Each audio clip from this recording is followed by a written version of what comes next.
The Protestant Reformation is widely known for Martin Luther's publication of his 95 Theses, or Disputation of the Power and Efficacy of Indulgences, and marks a second schism of sorts for the Catholic Church. In reality, the Reformation of Western Christianity was long in the making, and Martin Luther was not its only leader. While many view the start of the Protestant Reformation as having been in 1517 following the publication of Martin Luther's Theses, the actual date of its beginning is somewhat unclear. There were essentially three main Reformation movements, one in Germany, one in England, and one in Switzerland, with all of them occurring around the same time in the 16th century. The German Reformation, led by Martin Luther, is generally the movement that most people think of when the topic is discussed. Martin Luther, prior to the Reformation, was actually a professor of theology and a priest. During his time as such, Luther was sent to represent the observant German Augustinian monasteries in Rome between the fall of 1510 and spring of 1511, where he came to notice a lack of spirituality throughout Rome that left a lasting negative impression on him. This pessimistic view of the church only worsened after Luther discovered a Dominican friar, Johann Tetzel, who preached that sins could be forgiven by the purchase of a letter of indulgence approved by the Pope, allowing for one's soul to skip time in purgatory before entering heaven. The money from these indulgences was being put toward the rebuilding of St. Peter's Basilica in Rome, which Luther bravely claimed should be paid for by the wealthy Pope himself. In response to this indulgence controversy, Luther wrote his 95 Theses, which was supposed to inspire a debate about the issuance of indulgences, with the assumption that his concerns would be heard and understood. Copies of the propositions were sent out to a few friends, and to Archbishop Albert of Mainz, who was Tetzel's superior, accompanied by a request for the friar's preachings to be stopped. Luther's grievances were not met with the reaction he anticipated, and his disapproval of the church began to expand into growing theological disagreements. By 1518, Luther had come to believe that the view of the church, which stated that salvation came from both the grace of God, in addition to good works and human actions to earn reconciliation, was utterly false, and that humans were unable to earn salvation. It was simply an act of God's forgiving grace. Furthermore, Luther came to the conclusion that the Bible itself should be viewed as the only reliable source of information and authority, as opposed to the teachings of the Church and the Pope having that role. Since the printing press had recently been discovered, this gave Luther a vast advantage, as new translations of the Bible could now be printed and provided to anyone with the ability to read, so that they could learn from the Bible themselves instead of relying on priests and other clergy members. In Switzerland, a Reformation paralleling Luther's began around 1522 under the guidance of Huldrych Zwingli, William Farel, and later John Calvin. Zwingli, a priest, taught similar ideas to what Martin Luther was preaching in Germany, but on an even more radical level.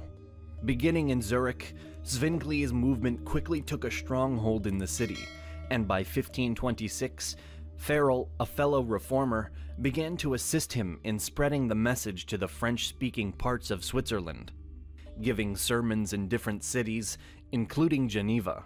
In 1536, Farel met John Calvin, who authored the Institutes of the Christian Religion Doctrine, and would help Farel to organize the Reformed Church of Geneva. Additionally, Martin Luther was not the only reformer to translate the Bible into vernacular for the masses to read themselves, as the Swiss did the same. The Reformation also spread rapidly in Switzerland, and Calvin's work reached as far as Scotland to the west and Transylvania to the east. As both Calvinism and Lutheranism gained traction throughout Europe, England fell into its own Reformation. In the far west, King Henry VIII prompted the Third Simultaneous Reformation for both religious and political reasons. Mainly, the monarch was outraged by Pope Clement VII's denial of an annulment for Henry's marriage to Catherine of Aragon.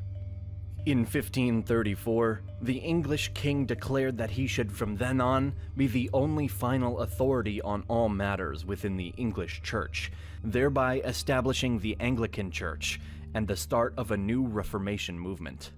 King Henry also insisted that the Bible be made available for the people, demanding that every parish obtain a copy, and additionally requiring that liturgy be prepared in English.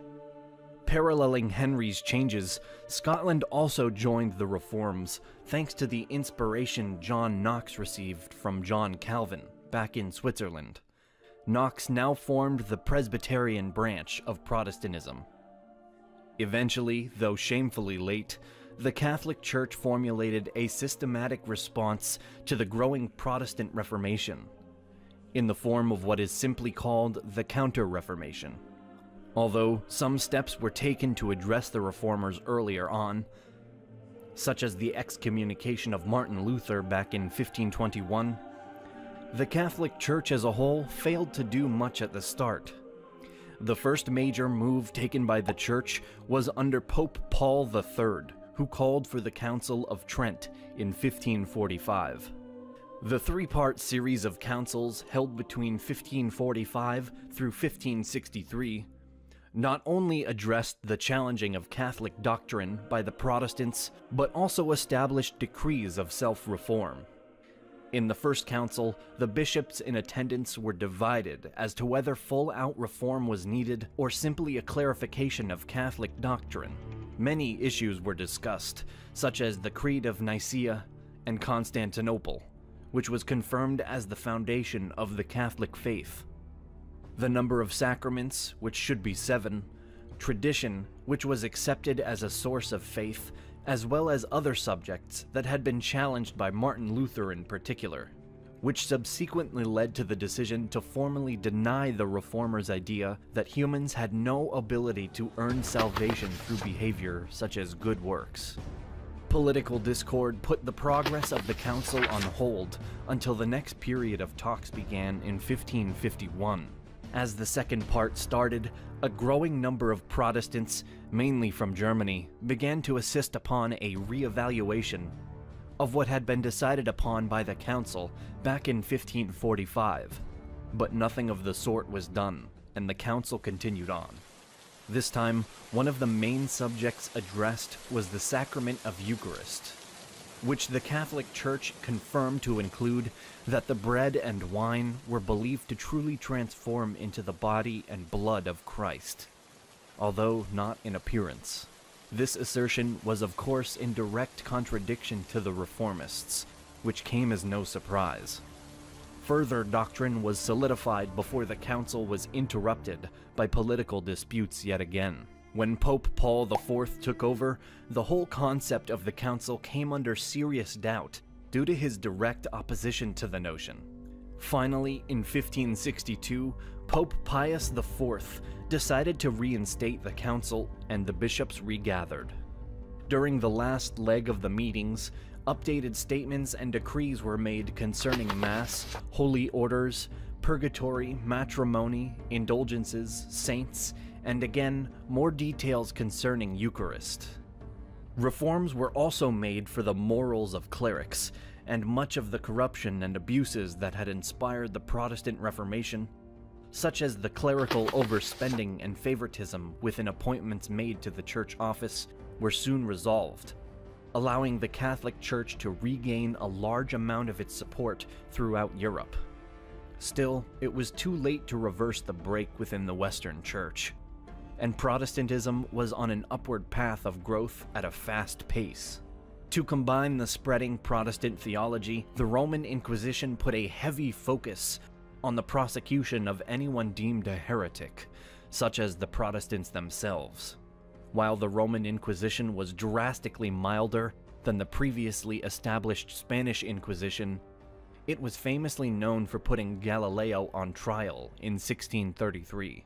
Furthermore, the effects of the Protestant Reformation's popularity triggered wars of religion all throughout Europe, with one of the first being fought in France between the Catholics and Protestants, and ending in the regaining of France for the Catholic Church, though also providing a level of tolerance for the Protestants in the area.